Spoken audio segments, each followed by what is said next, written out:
Bapak, Ibu, Saudara-saudara, marilah kita menyatukan diri di dalam doa. Mari kita berdoa. Tuhan Allah yang Maha Pengasih, kami bersyukur pada pagi hari ini kami boleh berada kembali di rumah Tuhan dalam keadaan yang baik dalam pemeliharaan Tuhan.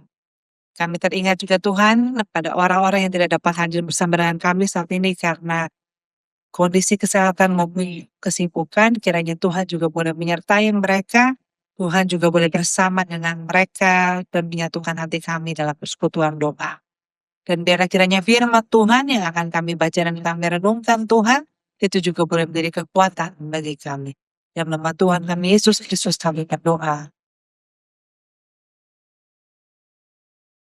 Saudara-saudara, saya akan membacakan Injil Tuhan kita Yesus Kristus menurut Lukas pasal 10 dimulai dari ayat yang ke-21 sampai dengan yang ke-20. Demikian.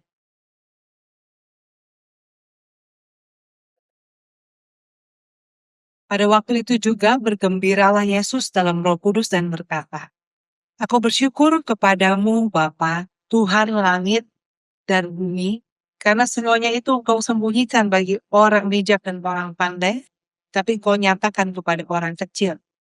Ya Bapa, itulah yang berkenan kepadamu.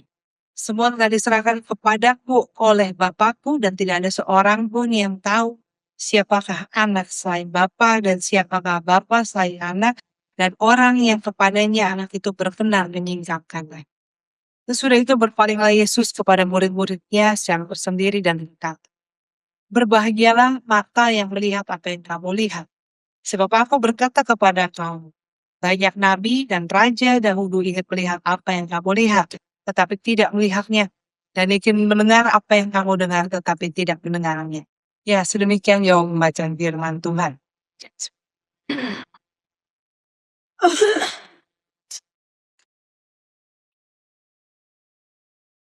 Ada contekan di sini. Ya, ya, selamat pagi semuanya. Bapak, Ibu, Saudara-saudara, kalau ditanya nih ya, hal apa yang membuat saudara bahagia, kira-kira apa? Apa aja lah gitu ya. Aduh, saya paling bahagia nih kalau pagi-pagi bangun udah deh nyiapin kopi, ya apalagi kalau ada temennya. Wah, bahagia gitu. Atau ada juga, aduh saya bahagia kalau saya dibiarkan sendiri. Saya pusing. Ya seharian ngurusin rumah, ngurusin orang. Ditanya ini, ditanya itu, kacamata di mana, inilah, itulah. Kalau sekali-sekali dibiarkan sendiri itu bahagia.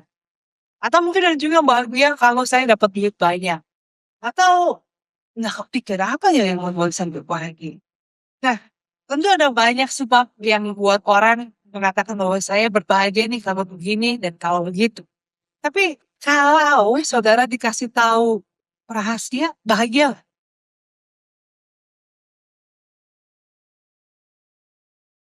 Bahagia dikit. Kenapa Pak? Oh, bahagia kalau kasih tahu rahasia.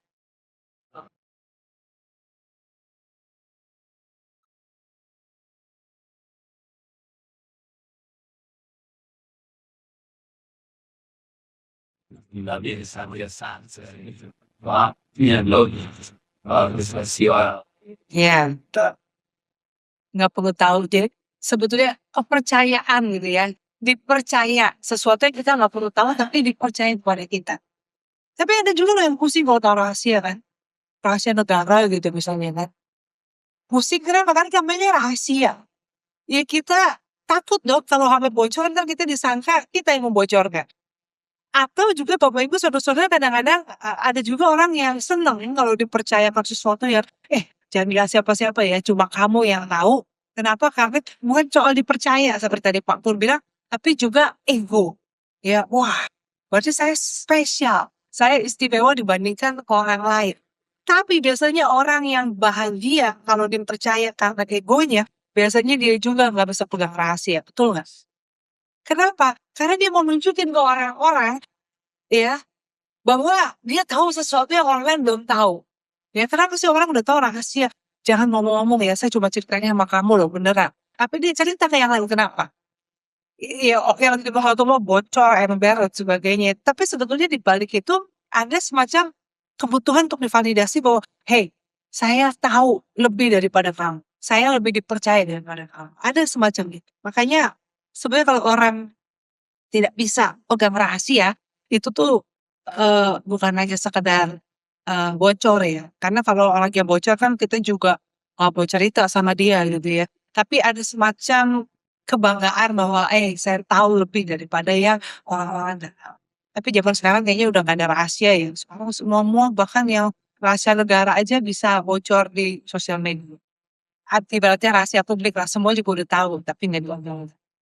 Nah, itu kalau bicara soal rahasia sebetulnya iya, kita bahagianya sedikit lah kalau kita diberikan rahasia. Mungkin lebih banyak pusingnya, karena kita harus menjaga, apalagi kalau rahasianya mengagetkan, kita kadang-kadang pengen curhat ya. Wah, syok nih, tapi terpaksa kita simpen sendiri. Karena ini adalah sesuatu yang rahasia. Ya makanya yang namanya konselor itu kadang-kadang bebannya itu bukan soal apa, tapi soal ketika dia diceritakan sesuatu yang traumatis, sesuatu yang, tragedi, sesuatu yang aib, tapi ya nggak boleh cerita. Ya dia hanya bisa berbicara dengan konselingnya, padahal ini sesuatu yang buat dia sendiri juga berat ya, sesuatu yang bisa jadi memukul dia menurut dia sendiri. Nah, tapi kalau kita lihat pada bacaan Alkitab kita hari ini dikatakan bahwa Tuhan Yesus itu bersukacita di dalam roh, dia bersyukur karena murid-murid diberi rahasia, diberi pengetahuan akan sesuatu yang tersembunyi. Ya sebetulnya bukan rahasia sih, misteri lebih tepatnya bahasanya. Sesuatu yang tersembunyi bagi orang lain, tapi murid-murid bisa melihat. Ya, lah tadi kan dikatakan ya, Yesus dalam Roh Kudus, bergembiralah Yesus dalam Roh Kudus. Jadi bergembira dalam Roh Kudus itu artinya kan seperti orang kepenuhan Roh Kudus dan bersukacita. Seperti itu loh. Sukacitanya Tuhan, berbahagianya Tuhan ketika dia menyadari melihat bahwa murid-murid juga diberi akses untuk mengetahui sesuatu yang tersembunyi, sesuatu yang tidak bisa dipahami oleh orang-orang yang cerdas, yang bijak, yang berpengetahuan sekali. Kenapa? Kenapa Tuhan berbahagianya untuk sesuatu yang malah eksklusif? Kenapa Tuhan nggak berbahagia kalau seluruh dunia tahu? Kenapa Tuhan berbahagia seakan-akan bersyukuri bahwa ada yang nggak bisa lihat, tapi ada yang bisa lihat? Pertama kita lihat dulu ya, latar belakangnya adalah murid-murid baru kembali dari tugas pengutusan. Mereka diutus pergi berkeliling berdua-berdua untuk mengajarkan, mengabarkan tentang kerajaan sorga, dan juga untuk menyembuhkan, mengusir setan dan sebagainya. Dan mereka kembali dengan kabar baik bahwa memang luar biasa Tuhan kami bisa. Ada orang sakit kami sembuhkan atau kami doakan sembuh. Ada orang kerasukan setan kami doakan benar. Setan-setan takut dalam nama Tuhan. Jadi mereka berbagi sukacita. Disitulah makanya Tuhan dalam Roh Kudus bersukacita. Karena murid-murid ini kan kita tahu ya, murid-murid ini kan orang sederhana. Bukan orang terpelajar, bukan ahli Taurat, bukan orang Lewi, bahkan mereka itu nelayan. Ibaratnya mungkin kalau di zaman kita sekarang ini orang-orang yang tidak berpendidikan, orang-orang pekerja keras. Tapi mereka ketika, dan mereka sendiri juga Tuhan Yesus juga berkali-kali juga marah ya, karena mereka nggak kunjung mengerti. Diajarin nggak mengerti. Jadi bukan juga orang tidak berpendidikan karena nggak punya kesempatan, lalu sebetulnya tapi dari tangkapnya luar biasa, keturunan hikmat, bijaksana, enggak juga. Memang orang biasa yang bahkan dikatakan tidak kunjung mengerti. Ya, sampai bahkan sampai Tuhan naik ke surga pun mereka masih tidak sepenuhnya mengerti. Tetapi bahkan kepada orang-orang sederhana ini, orang-orang yang tidak paham ini, Tuhan memakai mereka, memberikan mereka kuasa untuk melakukan apa yang Tuhan Yesus lakukan. Ini loh kenapa Tuhan bersukacita. Jadi Tuhan bukan bersukacita karena Allah Bapa itu pilih-pilih untuk memberikan informasi ya, tetapi karena kepada orang-orang yang sederhana ini Allah membukakan apa yang menjadi misteri, apa yang menjadi rahasia. Nah, pertanyaannya sekarang yang dimaksud dengan misteri itu apa? Apa sih yang mereka ketahui yang tersembunyi bagi orang pandai dan orang bijak? Nah, di sini dikatakan di ayat yang ke-22, semua telah diserahkan kepadaku oleh Bapakku, tidak ada seorang pun yang tahu siapa anak selain Bapa dan siapa Bapa selain anak, dan orang yang kepadanya anak itu berkenan menyingkapkannya. Jadi misteri yang menjadi pengetahuan dari murid-murid, sebuah rahasia yang diberikan kepada mereka ini adalah pengetahuan bahwa Yesus adalah anak yang berasal dari Bapa dan mereka juga bisa mengenal Bapa melalui Yesus. Pengenalan akan Yesus, itulah misteri. Nah, Bapak Ibu Saudara-saudara, kemarin saya cuti bulan lalu bulan lalu bulan ini ya. Bulan ini saya cuti ke Bhutan. Ke Kongsi. Di sana, Bhutan itu negara yang muda ya, lebih banyak mudanya. Nah, di situ saya pergi ke sebuah museum yang ada kutipan-kutipan dari perkataan Buddha. Ada sebuah kutipan yang menarik, bunyinya seperti ini, dalam bahasa Inggris dulu ya. Follow one who is wise and learned, who bears the yoke of virtue, is religious and spiritually developed. Follow one of such a nature as the moon follows the path of the stars. Terjemahannya, ikutilah dia yang bijaksana dan terpelajar, yang menanggung kebijaksanaan, religius dan secara spiritual develop berkembang. Ikutilah orang dengan sifat yang demikian, seperti bulan mengikuti jalur bintang-bintang. Saya tertarik dengan kata who bears the yoke of virtue, yang memikul hikmah. Kenapa saya tertarik dengan kata itu? Karena itu kan perkataan Tuhan Yesus kan. Marilah kepadaku semua yang letih sudah berbeban berat, pikulah yang kupas. Rasanya saya belum pernah dengar lagi sih ada guru atau nabi yang mengatakan, aku memikul dan kalau kamu mengikut aku, pikulah gitu ya. Nah jadi, kenapa saya tertarik di sini? Jadi saya melihat Sang Buddha yang tentunya hidup di zaman sebelum Yesus ada di dunia dan tidak mengenal Yesus secara langsung, tetapi dia mengatakan bahwa kalau dalam hidup ini kamu ketemu orang yang bijaksana, yang terpelajar, ikuti dia. Ikuti dia tuh seperti ya mungkin kalau bulan ikuti bintang saya kurang tahu lah ya. Bulan itu kan mengorbitnya di bumi, tapi mungkin dalam arti pada masa itu dipahami bahwa bulan itu bergerak-gerak itu tergantung rasi bintang. Jadi ibaratnya kalau ketemu orang yang demikian, ikutinlah dia mengorbitlah sekitarnya.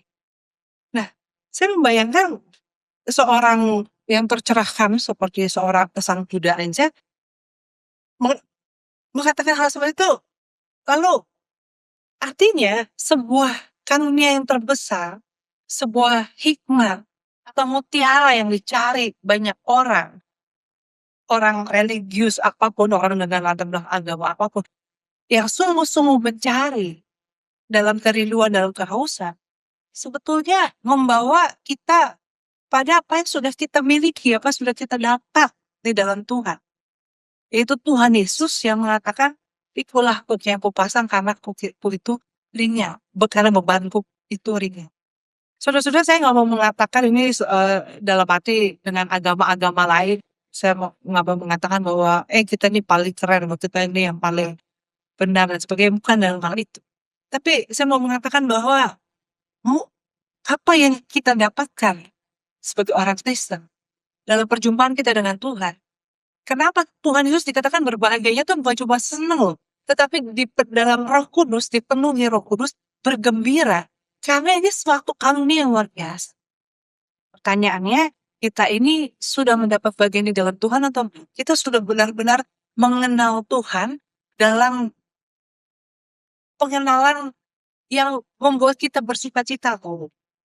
Nah, kalau kemudian kita tanya, lalu kalau memang hal itu begitu bagus, ya, hal itu begitu berharga, kenapa tidak ditawarkan ke semua orang? Kenapa hanya murid-murid yang mengerti sementara para ahli Taurat tidak mengerti?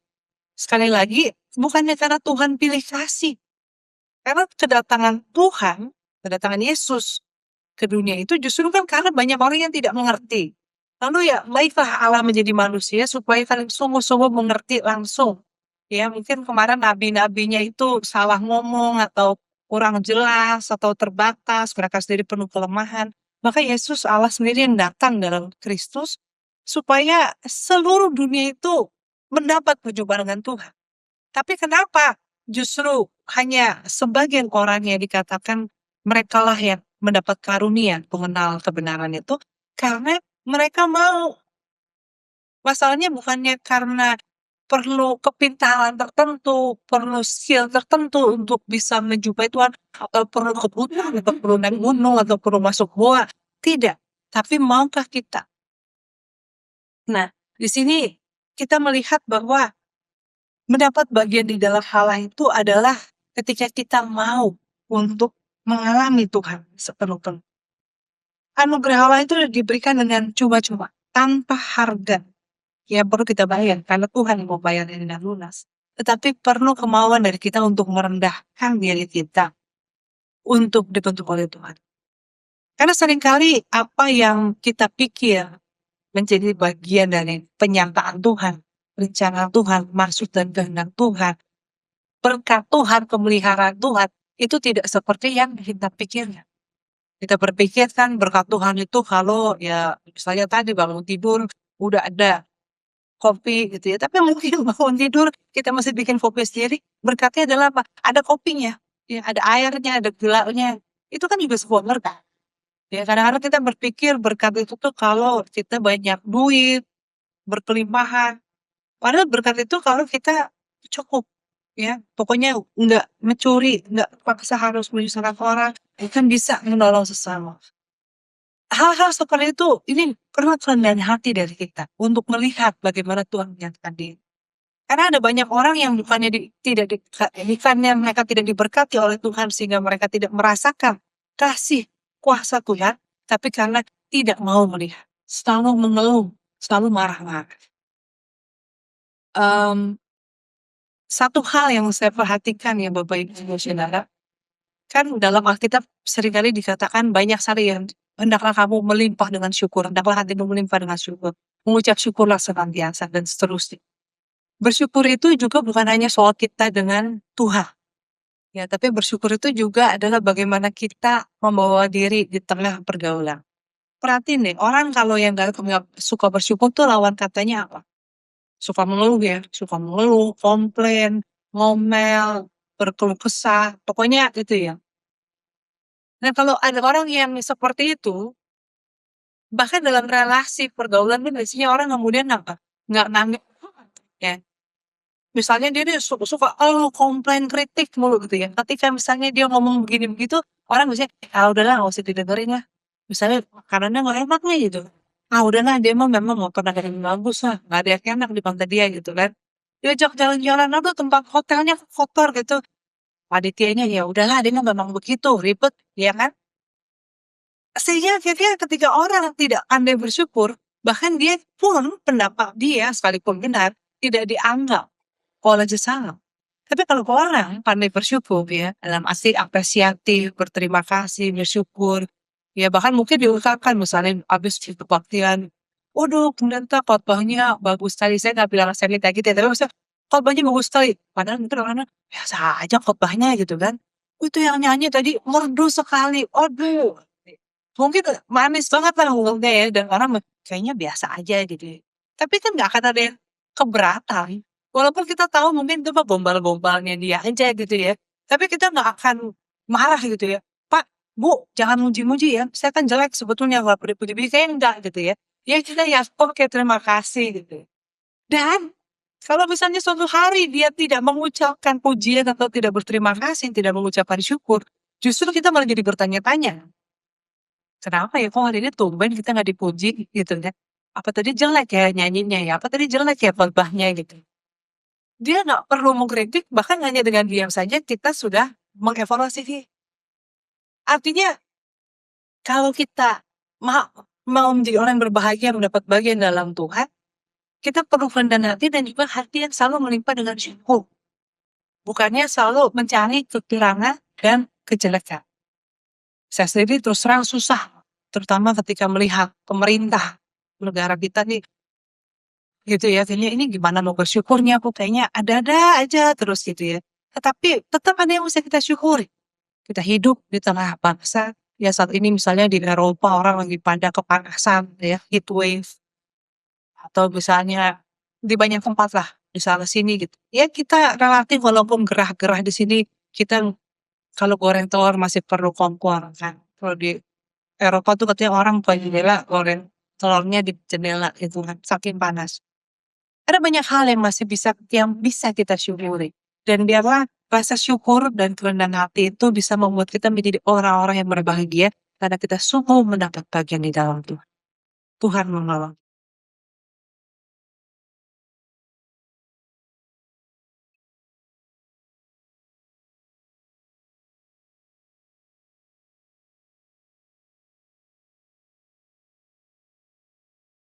Mari kita bersatu di dalam.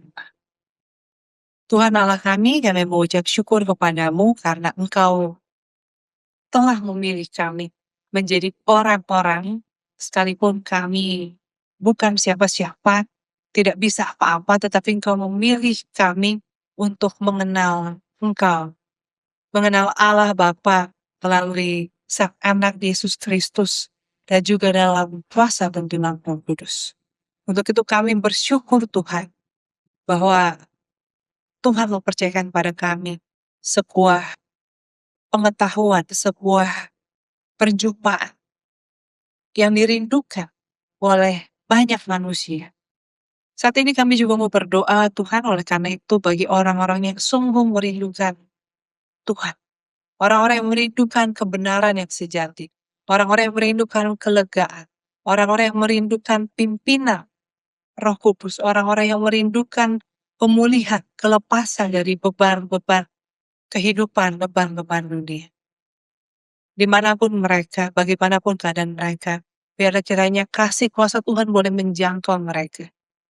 Mereka boleh mengalami perjumpaan dengan Tuhan, mereka boleh mengalami pembaruan hati, mereka boleh mengalami hidup yang dipulihkan. Kami percaya Tuhan bahwa kasih Tuhan tidak tertutup, tidak dibatasi oleh apapun juga. Saat ini Tuhan kami juga mau berdoa untuk orang-orang yang menjadi pembawa firman, menjadi pengajar, menjadi pekabar Injil. Berikanlah kami kemampuan, hikmat, dan juga teladan kehidupan yang seutuhnya. Sehingga walaupun bukan karena kami, tetapi biarlah Tuhan juga boleh memakai kami untuk menjadi alat Tuhan, menyebarkan kabar tentang kerajaan sorga, tentang kasih Tuhan yang tak berkesudahan. Dan kami mau berdoa ya Tuhan, agar kiranya jika semakin banyak orang percaya di dalam nama Tuhan, biarlah juga semakin banyak kebaikan yang terjadi, semakin banyak pertobatan dalam kerjaan, dalam dunia usaha, dalam keseharian, dalam kehidupan, pertobatan dalam karakter, dan juga semuanya itu menuju pada pemulihan kehidupan kami bersama di muka bumi ini. Kami percaya Tuhan bahwa Engkau sungguh menyatakan dirimu pada kami, dan biarlah kiranya kami boleh mendapat bagian di dalam Engkau. Dalam nama Tuhan kami Yesus Kristus kami berdoa.